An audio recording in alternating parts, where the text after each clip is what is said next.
you see lamb that looks like this, it's not always what you think. We eat lamb for lunch, even waiting in long lines when necessary. So this is a lamb platter, right? It's a lamb platter, yes. The wool is being pulled over your eyes more than you think. So we wanted to know if you order lamb. To find out, we did some testing. We ordered lamb at 39 restaurants in Los Angeles and New York City, from tourist hotspots to popular food trucks. The samples were packed up and sent to a lab. The results were startling and disturbing. 23% of the so-called lamb we ordered wasn't lamb at all. So what was it? It's much more than what I expected to get. 23% of the time, you order lamb and you get goat, for example. It sure looks like lamb. Turns out there wasn't a speck of lamb in the dish. It's a grounded combo of chicken and beef. No lamb was in your lamb platter. Can you explain why? Not trying to pull a lamb scam. No, we're not. We could have just messed up on your order. Shalom. Call HALAL YAHAWAH, BAHASHAM, YAHAWASHI, BAHASHAM, QADASH. That's giving all praise to the Most High, name of His only begotten Son. In the name of the Holy Spirit, double honors to our teachers, the elders, and apostles of Great Millstone, who taught us His truth, and truth and sincerity, peace and salutations to the hopeful scattered abroad. Shalom to the 144,000. Real quick, I want to go into this clip right here, man. As we know, Passover is coming up. All right, and as we get ready for Passover, you got these videos coming out.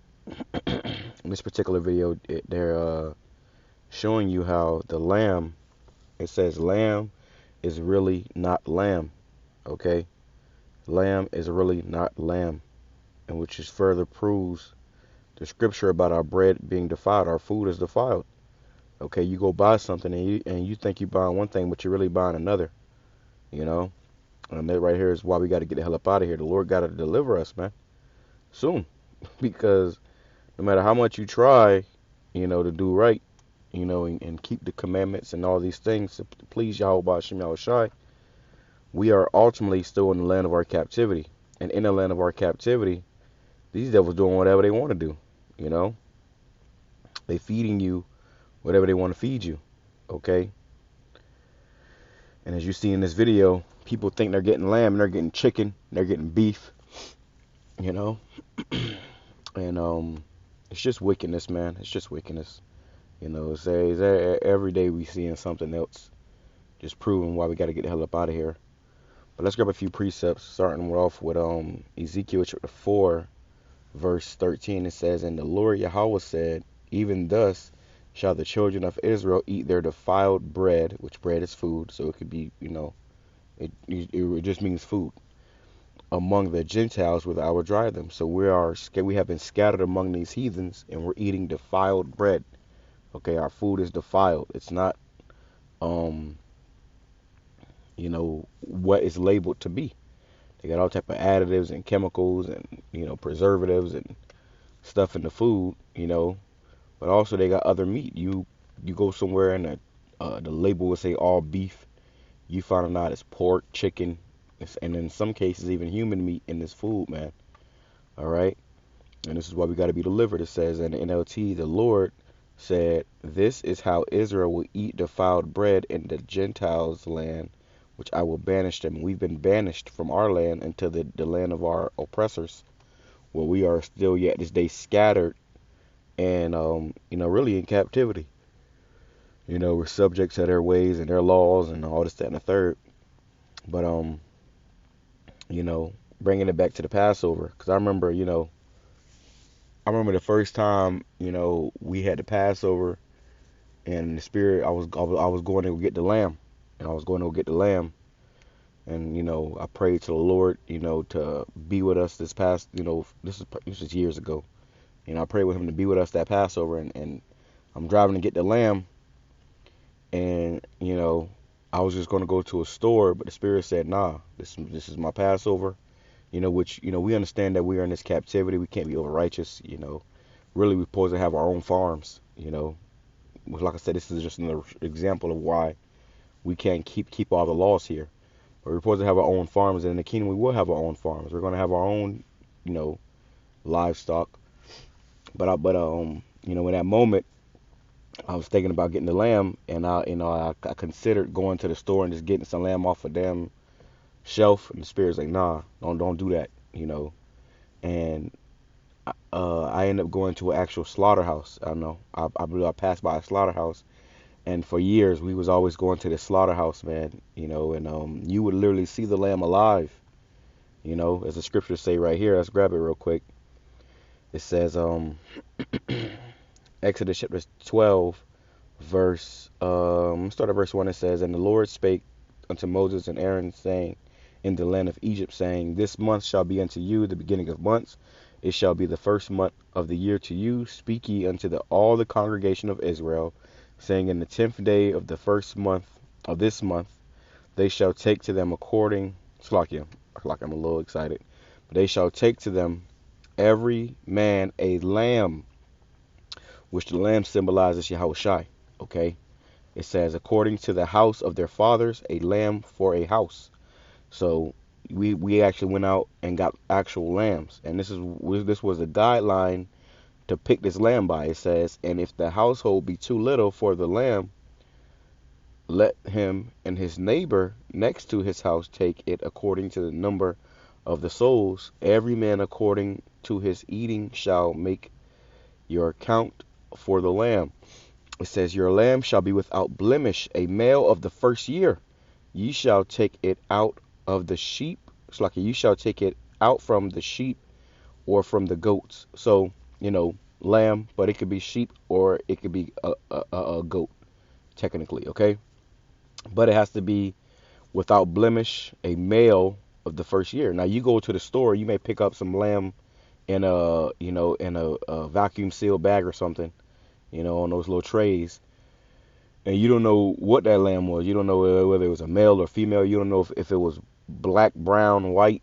You don't know what it was. So what we did for years is that we would go to actual slaughterhouse, and I got the video still to this day. Obviously I can't show them on here, but we would go there, pick a lamb, talk to the individual, ask them, which was a halal spot, and it was Ishmael in there.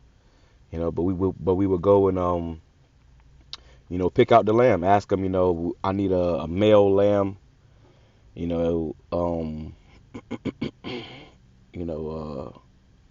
that's a year old, that's at least a year old, right? No more than a year old, and so he would direct us to these lambs that he got and show us, and then we would find one without spot and blemish, get that one, and then they would take it out into the slaughterhouse, and we would watch it get put up, get slaughtered right in front of you, blood everywhere, and they would get to the point where they would, chop this lamb up, take about maybe 30, 40 minutes, the whole process, and they would take it over, clean the meat, throw it into these little containers where you can take it home, and it looked like, the containers where you actually bought the meat from in the store.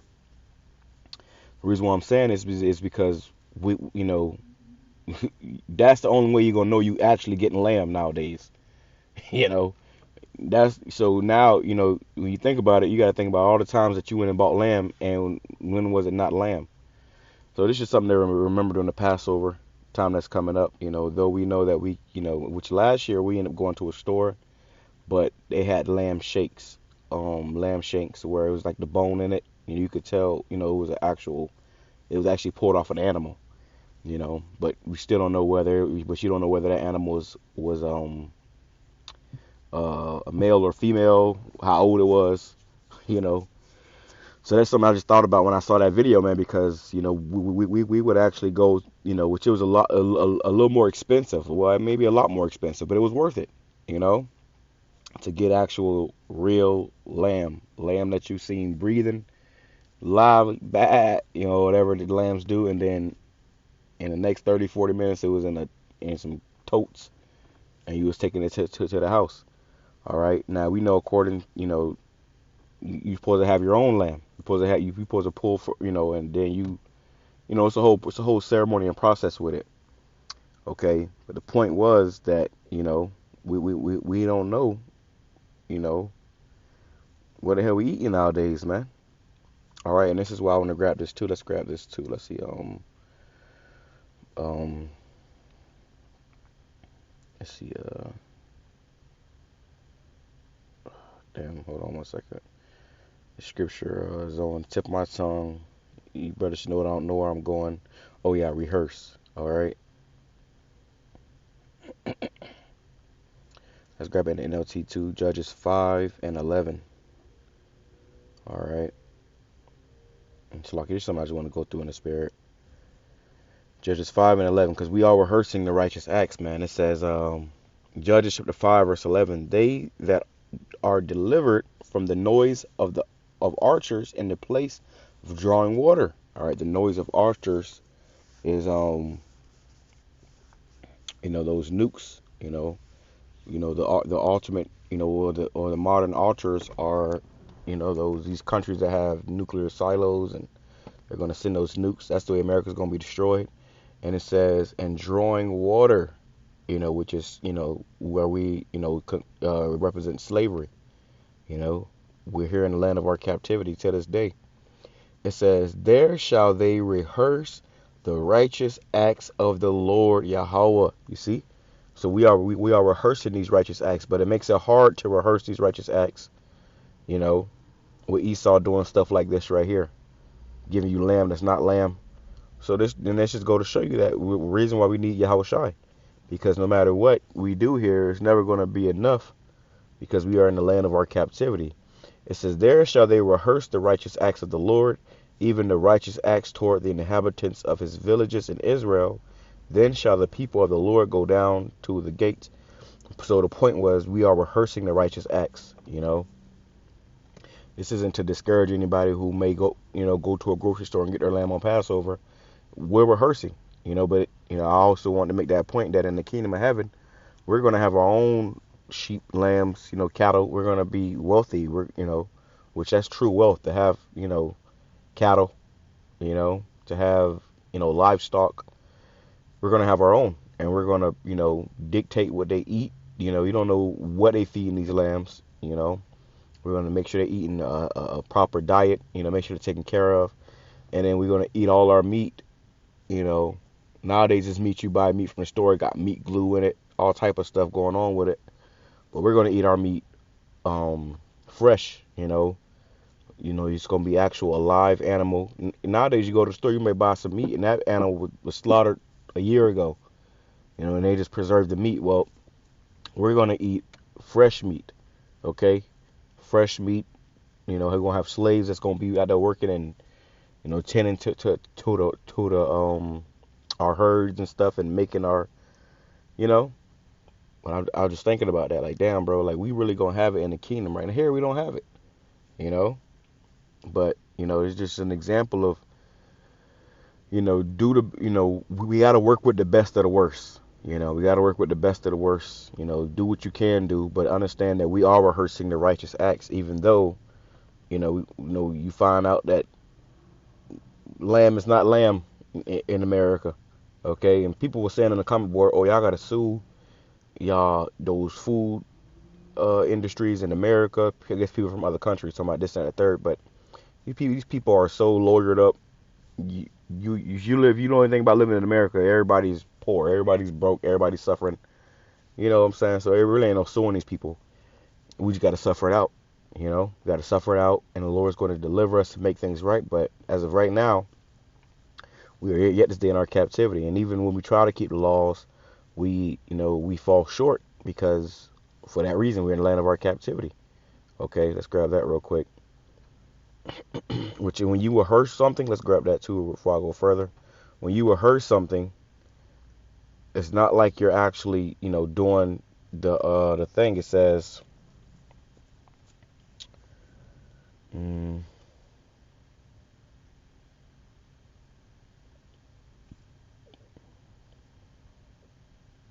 doesn't say much right here, but basically rehearse means to practice. It's like a practice. Like, you have people that's rehearsing for a play. They're going to go there and practice. They're not going to necessarily be in their actual attire for the play, as if the play was going on. Maybe they may be in their regular clothes, but they're rehearsing, getting ready for that actual day where they are in that play. Well, that's us. We are rehearsing for the day when we are in our kingdom. okay, which we're going to be changed and perfected. But this right here shows the Lord that we want our kingdom sooner than later. You know, the fact that we actually are rehearsing these righteous acts when the majority of our people are not. You know, they'd rather just be niggas. Okay, so let's grab this though.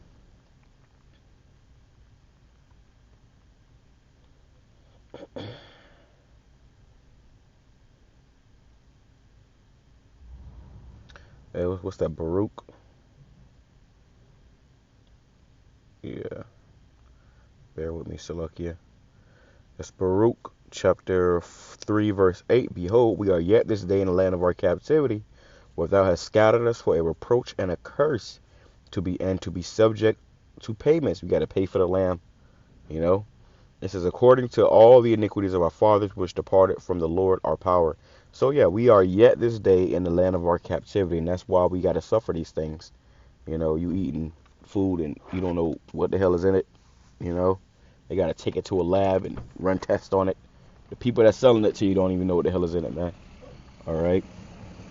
But I thought that was spiritual because, you know, like I said, we used to actually go to a slaughterhouse, you know, and who knows, maybe we'll do it again this year. But we'll go to a slaughterhouse and actually watch the lamb get slaughtered, you know, right there on the spot. He gets slaughtered, you know, and then the whole lamb, you know, take them home and cook them, you know, which that's what you're supposed to be eating anyways, man. You shouldn't have to, you know, guess where your meat and food is coming from, you know. But then you also too, you have where these nations, like I said, that was a halal spot. They was praying over those animals, man. So no matter what we, like, the point is, no matter what we do here, we're in the land of our captivity, and this is why we need to be delivered. This is just another example of why we need to be delivered. Shalom, Kamashra Allah, Baba Ball.